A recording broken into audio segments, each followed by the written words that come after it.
Good morning, good morning, good morning, everyone. Welcome to another episode of Spilling Tea. I'm your host, Tiffany Daniels, and this is the second take to try and do this video this morning. Now, before we get to it, you're going to see the links of everything we're going to go over this morning in the description box. So, I'm a history nerd, and we got some good news for our boy JD. Looks like he is pegged to get a starring role as King Louis XV. But the Daily Fail decided that they were going to go ahead and call King Louis XV controversial. So we're going to read the article and then we're going to give some context for you about the not so stellar royalty in the British line and why they can't really be throwing stones here. So here we go. Johnny Depp to play controversial King Louis XV in new historical drama. Now, this is coming from Tech Live because every time I try to do anything from the Daily fucking Fail, it always crashes my screen share software. So let's get into it, shall we? Washington. Actor Johnny Depp is set to take the role of French King, King Louis XV. As per Vanity, the 58-year-old star will feature as the controversial royal new movie from French filmmaker Ma Win. The shoot for the upcoming film will begin this summer. Controversial. Really? A king given the title beloved by his own people. Controversial. Okay. The yet to be titled movie's exact plot details are kept under wraps. It's being produced by Pascal Katux, and yes, I'm sorry if I butchered that. Gregory Soret's Paris based Why Not Productions, with Wild Bunch International handling world sales. Filming will take place 3 months on location across Parisian landmarks, mainly at the Versailles Palace. Apart from directing the movie, Ma Win will also star alongside Depp as Countess Jeanne du Barry, Louis XV's final mistress.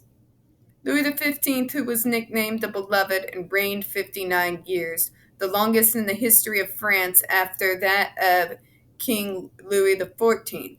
Paradoxically, King Louis XV died as an unpopular king after being accused of corruption and debauchery. Name a fucking king that wasn't, but we'll get into that in a minute.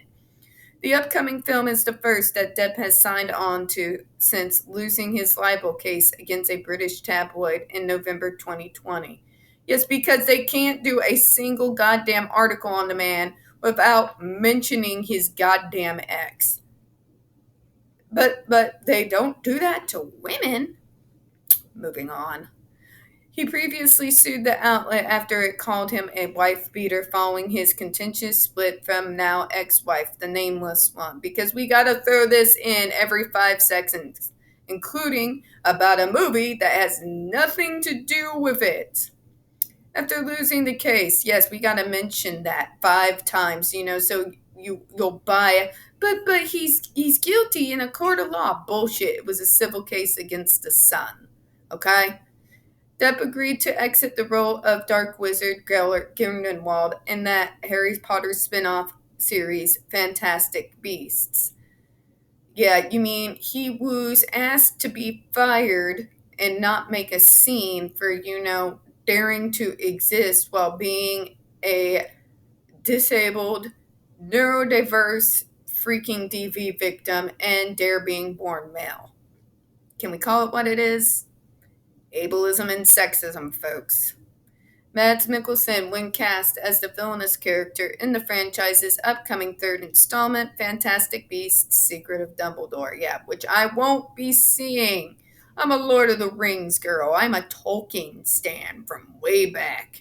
We're talking 15-year-old girl, freaking way back. So, like, all interest that I had to have had seen the film is now completely gone.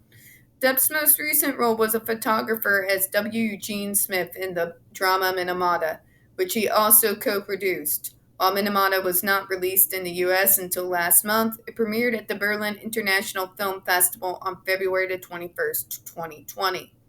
Although he has fallen from Hollywood's good graces, Depp hasn't faced much backlash in Europe. Yeah, I'm sorry, but you have to forgive me if fallen from Hollywood's good graces, considering what they've turned themselves into, a basic parody of themselves, you have to excuse me if I just see that really as a badge of honor. He recently received honorary awards at the Karlovy Vary Festival and the San Sebastian Film Festival.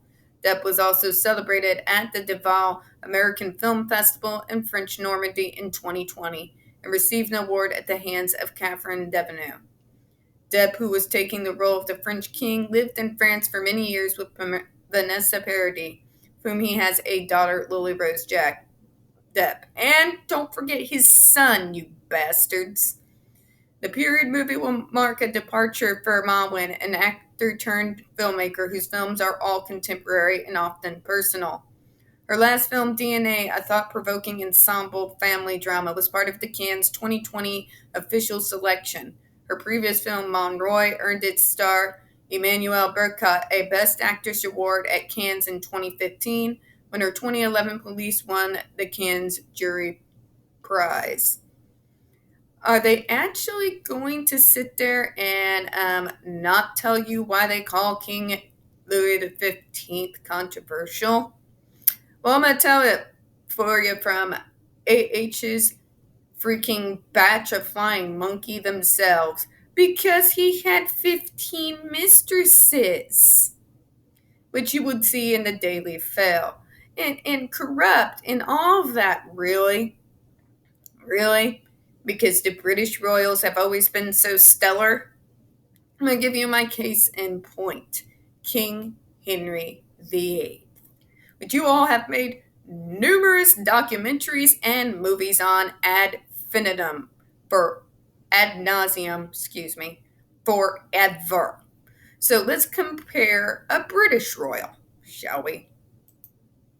Don't fuck with a history nut. Okay, mistresses of King Henry VIII, and these are just the ones we know of. There is Bessie Blount, where he had his illegitimate son, Henry Fitzroy, Mary Boleyn, Margaret Marge Shelton, some alleged mistresses, Jane Popincourt, a French woman who was tutor to his sisters, Anne Bassett, Elizabeth Carew, Anne Hastings. Oh, and let's not forget his 6 wives, a good majority of whom were mistresses of his before they became his wives. So let's go over them, shall we? Look at them. There is Anne Boleyn, who he cheated on Catherine of Aragon with. Yeah, I'm going to have the fucking chutzpah, to quote my stepmother, to fucking fuck around on the goddamn emperor's cousin, the Holy Roman Emperor.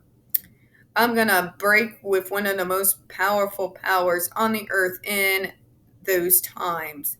That's intelligent. There's Jane Seymour, who died in childbirth. He was cheating on Anne Boleyn with her. Then we have Anne of Cleves, poor Catherine Howard, who lost her head. And then Catherine Parr, who barely managed to keep her head.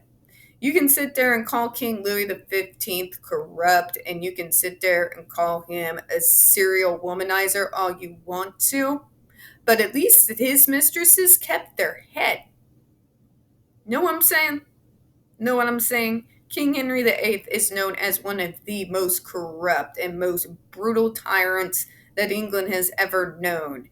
His proclivity to trade wives like most people trade their underwear, and that his proclivity to then cheat on said wives is well known. So why are we sitting there calling King Louis XV controversial?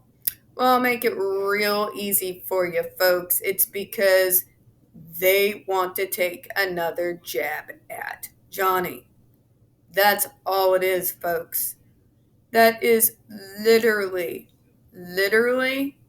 all it is. They want to take another stab at this man right here. See, they don't like that he's getting starring roles in Europe.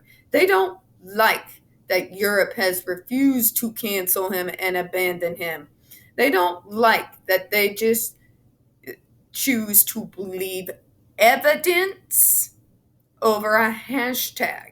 So, what are they going to do? Well, they're going to try and tar and feather this historical figure that he's going to play. Now, Louis XV, I don't doubt for a fucking second, was probably corrupt. Find me a European royal of that time period or before that wasn't corrupt as hell, okay? There is a reason why there's a saying around that absolute power corrupts absolutely. There is a reason why the few royals that are around now rule as figureheads and public figures mainly, while parliaments around the world do the good majority of actually making laws for their countries, okay? We know absolute power corrupts, absolutely. But they want to take a dig at him. They want to take a dig at him, and they're going to try and do it through this historical person. The fact of the matter is, folks, it was common. In fact, it was downright expected of kings to take mistresses in that time periods and in the time periods before that. It was actually rare to find a royal that didn't have a slew of mistresses lining out the door, okay? That's just historical fact. But don't take my word for it. Go to your local library. Look them up. Look them up. It's true across the board. For the love of God, one of the most celebrated royals right after the fall of Rome was Charlemagne, right? Charlemagne had multiple wives all at the same time. All at the same time. Many wives. And remember, it was the Pope himself who crowned him Holy Roman Emperor. So, on that note, I'm going to go ahead and close out because I feel like I've probably schooled some folks in a little bit of history. All right, so thank you so much. We do appreciate your time here. We don't get many views on this channel. The few that we do get do tend to get removed from time to time. So, folks, please don't forget to hit that like button, hit subscribe. Don't forget to hit the comments. Now, you're going to find the links of all the information we went over right there in the description box, and we do hope you have a good one. Bye-bye.